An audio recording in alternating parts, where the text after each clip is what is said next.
Abraham के विषय में देखते हैं। अब्राहम ने क्या किया? अब्राहम को जब परमेश्वर ने कहा कि तुझे अपने संतान को ही बलिदान करना है ऐसा, तो वहां पर अब्राहम बगैर रुके हुए मोरियाह पर्वत पर जाता है, मोरियाह देश में जाता है ऐसा लिखा है। और वहाँ पर वो अपने बेटे को बलिदान करने के लिए एक वेदी बनाता है, और वहाँ पर वेदी के ऊपर मेमना नहीं रखता, अपने बेटे को ही रख देता है। और परमेश्वर बड़े ही निगाह से देख रहे होते हैं, और जैसे ही वो अपने बेटे को बलिदान के लिए वहाँ रखता है, परमेश्वर ने कहा, अब्राहम कुछ भी हानि ना कर, कुछ भी हानि ना कर। याद रखो परमेश्वर क्या कहता है, हम वहां पर पढ़ेंगे। परमेश्वर ने क्या कहा, खुदावन ने क्या कहा? 16, 17, 18 जब वो अपने बेटे को बलिदान के लिए अर्पित करता है, तो 16, 17 और 18 में क्या लिखा है? यहोवा की वाणी है, परमेश्वर क्या कह रहा है कि मैं अपनी ही शपथ खाता हूं कि तूने जो यह काम किया है, और अपने पुत्र वरन अपने इकलौते पुत्र को भी नहीं रख छोड़ा। ओके, 17 में, इस कारण मैं निश्चय तुझे आशीष दूंगा। आपको अपना बेटा बलिदान नहीं करना है। ये पुराने नियम में हम सीख रहे हैं, आज के लिए एक दृष्टांत है। क्या कहता है? मैं निश्चय तुझे आशीष दूंगा, निश्चय तेरे वंश को आकाश के तारागण और समुद्र के तीर के बालू के किनकों के समान अनगिनत करूंगा। तेरा वंश अपने शत्रुओं के नगरों का अधिकारी होगा। अंतिम पढ़ेंगे, पृथ्वी की सारी जातियां अपने को तेरे वंश के कारण धन्य मानेंगी, क्योंकि तूने मेरी बात मानी है। अब वो परमेश्वर के लिए एक वेदी बनाता है, और फिर वहां पर जब परमेश्वर टेस्ट ले रहा था अब्राहम का, तो उस परीक्षा में अब्राहम पास हुआ, क्योंकि वो अपने बेटे को ही बलिदान के लिए अर्पित कर दिया। एक बात याद रखें, परमेश्वर किसी मनुष्य का बलिदान नहीं लेता, और ना ही तो अब किसी जानवरों का ही बलिदान लेता है। वह हमारे ओठों के फल का बलिदान लेता है, हमारे जीवन के पवित्रता का बलिदान लेता है, हमारे सच्चे जीवन को एक रीति से बलिदान लेता है। अब वो जानवरों का बलिदान नहीं लेता। पर हम जब व्यवस्था में हम सीख रहे हैं, आज के लिए एक उदाहरण है और एक दृष्टांत है। आप ध्यान से देखिए कि जैसे उसने अपने बेटे को बलिदान के लिए दे दिया, परमेश्वर की बात मान ली, प्रभु को धन्यवादी बलिदान चढ़ाया, परमेश्वर को बगैर रुके हुए, मेरा पुत्र है मैं क्या करूंगा, मेरा इकलौता पुत्र है सोचकर वो पीछे नहीं हटा। अब मेरा जीवन में क्या होगा, एक ही इकलौता पुत्र था मेरे पास, और 100 साल के बाद मेरे हाथों में संतान आया, 90 साल के बाद सारा ने जन्म दिया। अभी बलिदान के लिए परमेश्वर कह रहे हैं, मैं नहीं करूं, क्या ऐसा बोलूं, करूं कि नहीं करूं, पीछे हट जाता हूं। लेकिन वो परमेश्वर की बात मान लेता है, और वो खुदावन के लिए बलिदान का स्वरूप देता है, खुदावन के लिए बलिदान चढ़ाता है।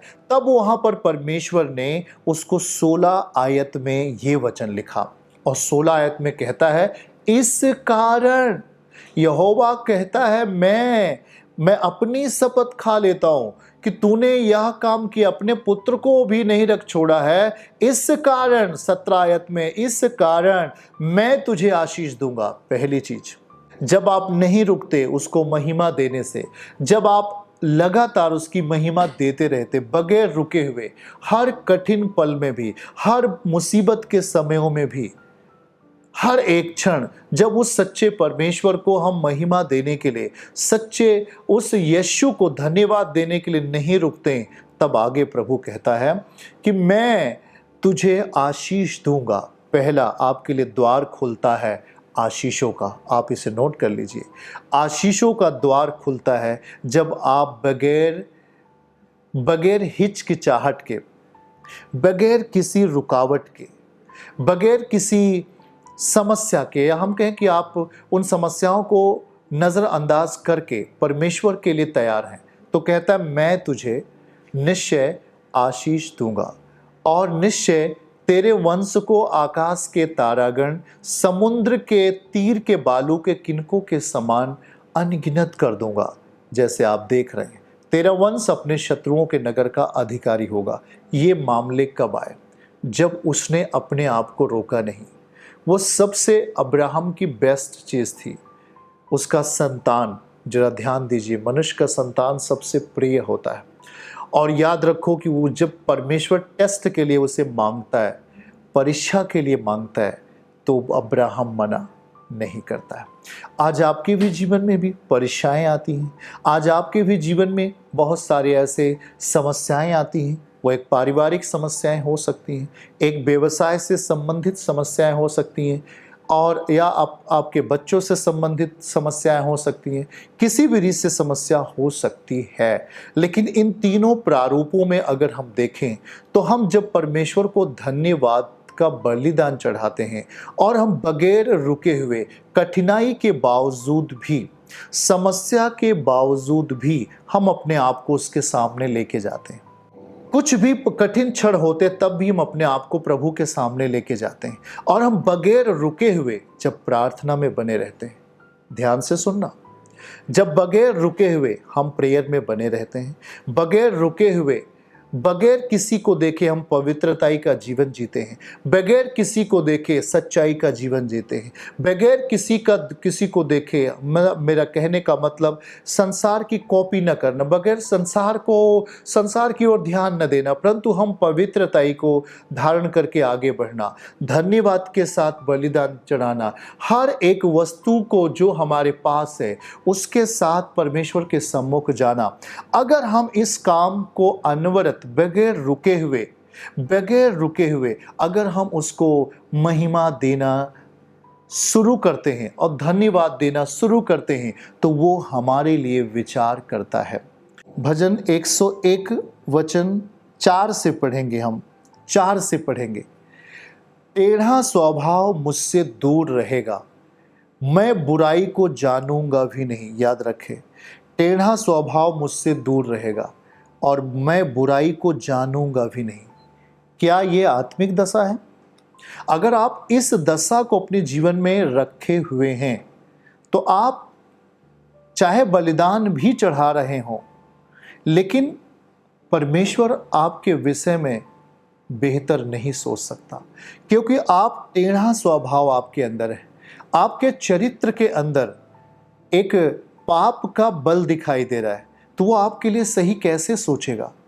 और दूसरा, 5वें में आइए, जो छिपकर अपने पड़ोसी की चुगली खाते हैं उनका मैं सत्यानाश करूंगा। जो छिपकर अपने पड़ोसी की चुगली करते हैं उसका मैं सत्यानाश करूंगा, और जिसकी आंखें घमंड से चढ़ी हों, जिसका मन घमंडी है, उसकी मैं ना सहूंगा। ये प्रभु सहने वाला नहीं है। क्या हमारा ऐसा मन है? हम परमेश्वर के अनुग्रह को पाना चाहते हैं, उसे धन्यवाद बलिदान चढ़ाना चाहते हैं, पर ऐसा हमारा चरित्र है, हम छिप करके पड़ोसी की चुगली करते हैं और हमारी आंखें घमंड से चढ़ी। नीति वचन कहता है, जहां अभिमान है वहां अपमान है।